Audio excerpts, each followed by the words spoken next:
Hello, everyone, and welcome to English Pod. My name is Marco. My name is Catherine, and you've probably heard us talking a little bit about small talk the past few weeks. We have another episode about small talk, and we're going to teach you some things that you can say to people when you haven't seen them or maybe even met them before. That's right. Today we're going to talk to a stranger. So we're going to talk very briefly about some casual topic.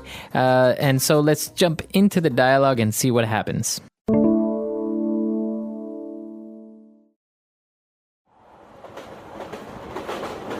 Excuse me, is this seat taken?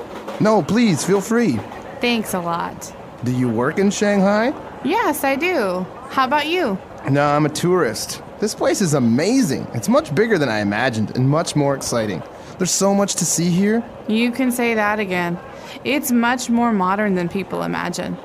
Where are you from? Well, let's see. I'm from Kansas originally, a much quieter and more peaceful place than here, that's for sure. Uh-huh. But I'm living in Paris right now. Oh, Paris. Wonderful. I'd love to visit sometime. All right, we're back. So now we're going to take a look at a lot of phrases on this occasion. So let's go for Fluency Builder Part 1. Fluency Builder. All right, so the first phrase we have is a very common phrase if you're in a train or on a bus. You hear the phrase, is this seat taken? Right, so Michelle came up to the stranger and said, "Excuse me, is this seat taken?" That means, is anybody sitting here? It basically means, can I sit here? Right. But this is a very polite way of asking if you can sit down in the seat. You can also say it in a restaurant, at a movie theater, in a classroom. So remember this one. This was a really, really common phrase. So it's a very polite way of saying, can I sit down, right? That's right. You're asking for permission, basically. Is the seat taken? Because what if a person says, well, no, it's not? Do you have to say, may I sit down? May I take a seat? Well, if they say, I'm sorry, someone is sitting here, that means that maybe they're waiting for a friend, and then no, you can't sit there. Okay. But if they say, sure, like in the dialogue, feel free, then you're really basically able to sit down, no problem. Right. So the stranger answers by saying, no, please feel free. So he says, no, the seat is not taken. Please feel free. What does he mean by this? Okay, feel free is a very unusual phrase in English, but one that you're going to hear a lot. It basically means do what you want to do. Okay. Okay, so if I want to sit down, I say, is this seat taken? If you say feel free, Marco, that means feel free to sit down. Okay, so we can complete the sentence by saying, no, please feel free to sit down, but it's kind of stating the obvious. You're saying basically feel free to do what you want. That's right, but you could use it in other ways. For example, hey, Marco, are you using this pen right here? No, feel free. That means feel free to use my pen. Okay, very good. And so then they started talking about what they do, where they work. And Michelle said, yes, I work in Shanghai. How about you? Oh, how about you? Now, this is a really important construction. This is a really important phrase in English, and I think a lot of people make mistakes with this. So how about you means, do you work in Shanghai? I just said I work in Shanghai, but how about you? Do you? Right, exactly. So that's saying, and you, do you work here? Or, and you, what do you do? How about you? Now, the common mistake with how about you, or using the construction how about, is that for some reason, some people seem to think that it means how is it? So, for example, if someone says, how about your weekend? That's wrong. No, we don't say that. How was your weekend? But in this case, how about you always follows a statement. Okay, so yes, I do live in Shanghai. How about you? That means, do you live in Shanghai? Right. If I say, I would like to eat a hamburger and french fries. How about you? How about you? What would you like to eat? Exactly. So remember, that's the way that you use how about. Never say how about your weekend or how about your vacation when you want to ask how was it. Don't say that. No, basically this is a way to reply to someone when they're telling you about their experience. You want to talk about yours. That's right. Okay, so let's take a break. Let's review everything and we'll be back with Fluency Builder Part 2.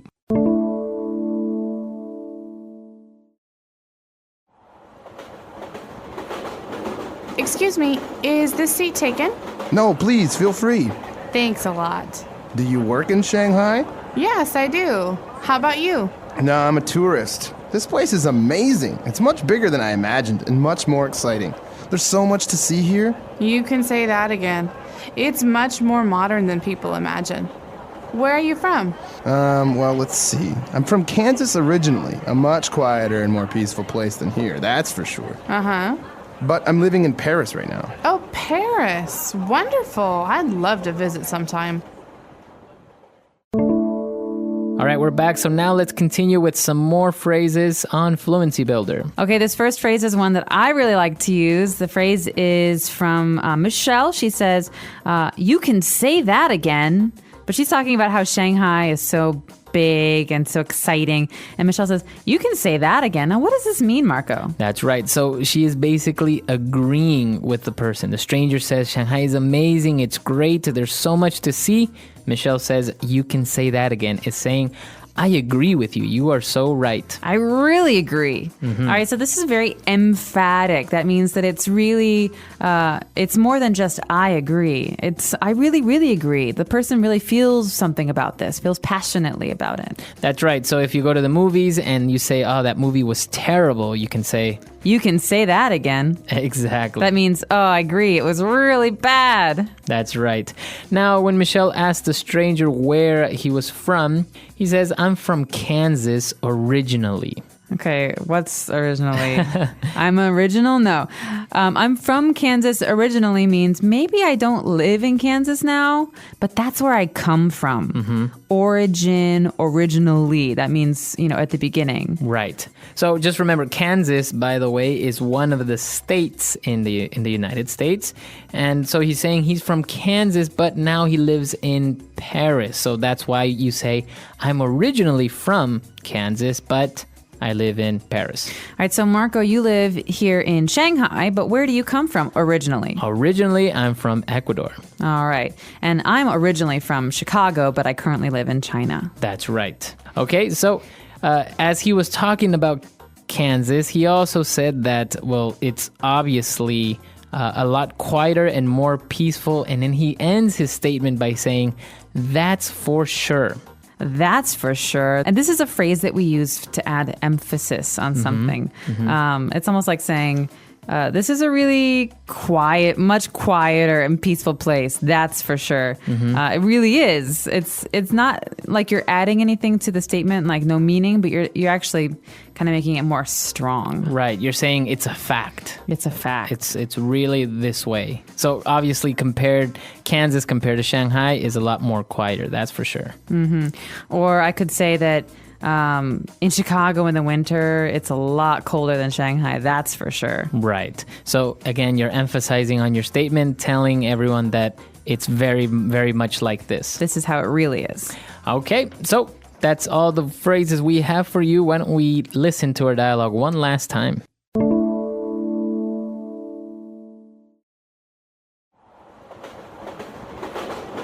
Excuse me, is this seat taken? No, please, feel free. Thanks a lot. Do you work in Shanghai? Yes, I do. How about you? No, I'm a tourist. This place is amazing. It's much bigger than I imagined and much more exciting. There's so much to see here. You can say that again. It's much more modern than people imagine. Where are you from? Well, let's see. I'm from Kansas originally, a much quieter and more peaceful place than here, that's for sure. Uh-huh. But I'm living in Paris right now. Oh, Paris. Wonderful. I'd love to visit sometime. All right, so small talk with a stranger. This is actually a very common scenario. If in a bus, in a train, you sit next to a stranger, this is more or less what you're going to talk about. Where are you from? What do you do? Where do you live? That's right. And you don't even have to talk about this with a total stranger. You could actually use this with someone that you're working with or, just an acquaintance. So basically, these are key questions that you would ask someone that you don't really know very well. That's right. And as you can see, you're not really going into any deep personal questions. It's very light conversation, very brief as well. That's right. And I would like to add that in American culture, people often think it's very rude to ask someone, how much do you earn? how much is your apartment, how much is your car. So, in small talk in American culture, and I think a lot of Western cultures, we don't talk about money or religion. Yes, So what yes. religion are you? So I think it's important to talk about things that are very, very simple. What do you do for a living? Where do you live? How's the weather? These things. Yes. This is exactly, I think, one of the main points that when you're learning a language such as English, not only to understand the language, but also the culture. It's very, very different, especially, for example, in Asian cultures where it's no big deal if you go to the hairdresser and the hairdresser asks you how much you earn. But in the United States or many Western countries, it's not something that you talk about, your salary, or that you really ask. It's kind of personal information. It is. And if you talk about it, you might make people very uncomfortable. And so I recommend talking about some of the things that we've discussed here and some of the things that we've discussed in other lessons in this series about small talk. That's right. And if you have any questions or any comments about this lesson, you can come and visit us at englishpod.com. We hope to see you guys there. Until next time. Bye. Bye.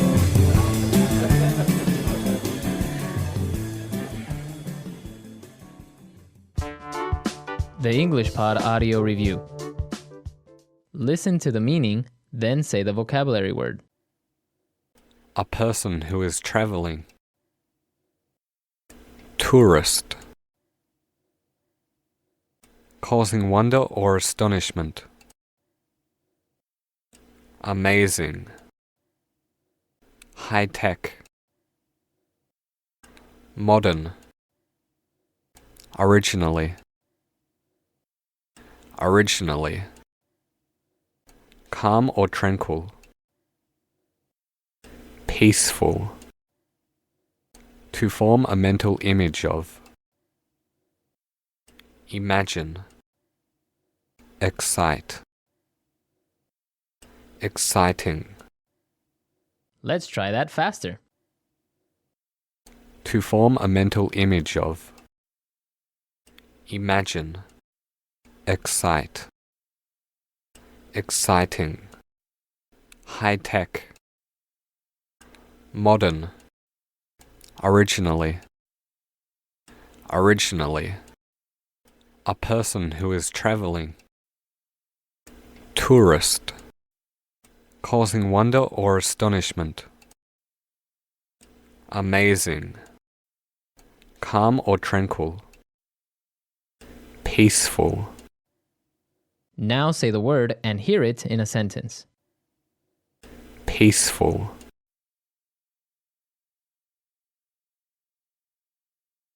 This town is really peaceful. I wish I could live here. Peaceful. I love it when my cat is nice and peaceful. Peaceful.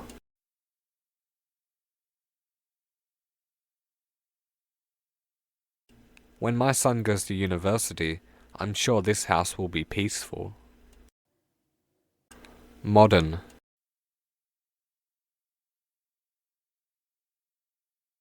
This building is very modern. There is even a wave pool. Modern.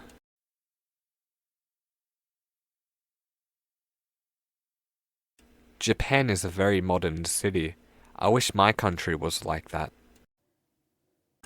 Modern.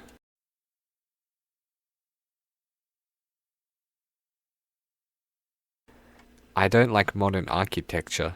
It feels very cold and unwelcoming. Tourist.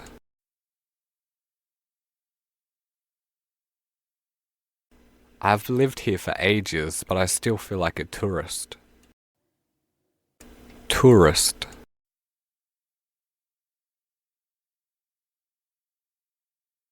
I think having a map and being curious is what a tourist needs. Tourist.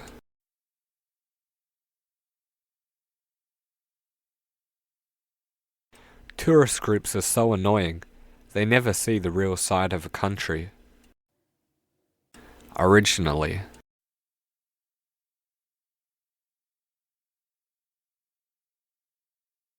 Originally, we were going to go to America, but instead we went to Jamaica. Originally.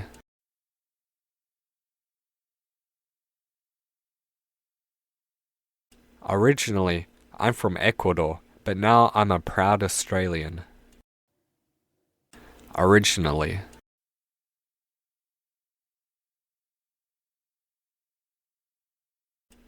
I originally liked PlayStation, but now I play Nintendo. Imagine. I imagine that other people think I'm fat. Imagine. Can you imagine a world with no war? Imagine.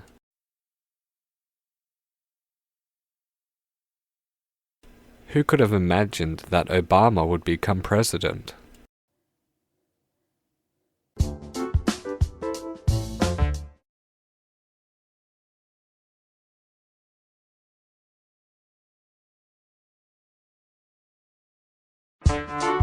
englishpod.com. Excuse me, is this seat taken? No, please, feel free. Thanks a lot. Do you work in Shanghai?